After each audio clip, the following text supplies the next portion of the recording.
Miller times में आपका स्वागत है। इस समय हम उपस्थित हैं बिहार के सीतामढ़ी जिला में।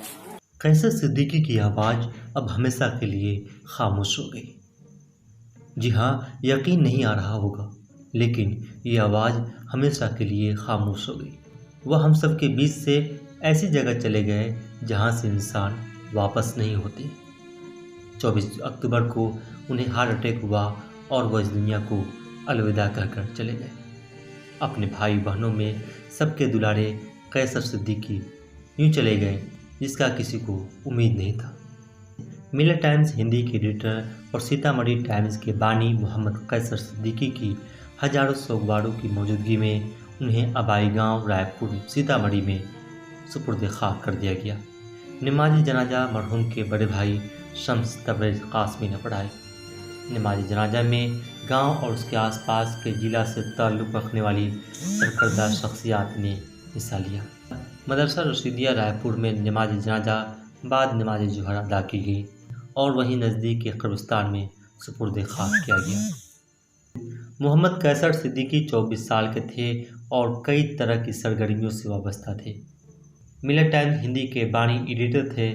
उसके अलावा सीतामढ़ी टाइम्स के भी वह बानी और चीफ एडिटर थे। सहाफ़ती सरगर्मियों के अलावा तदरीस और समाजी खिदमात से भी जुड़े हुए थे।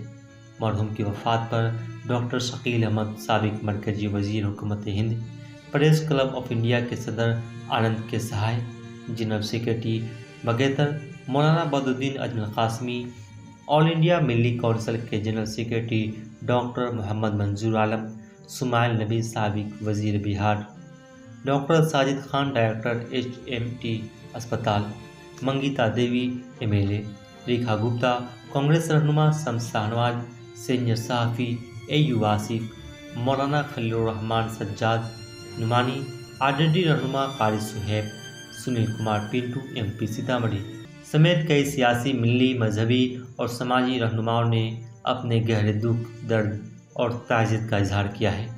उनकी मौत से मिलर टाइम्स को बहुत बड़ा नुकसान हुआ है। उनकी कमी मिलर टाइम्स को हमेशा खलेगी।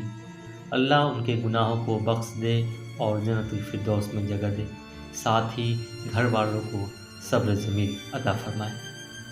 अकरम ज़फ़ीर, ब्यूरो रिपोर्ट, मिलर टाइम्स।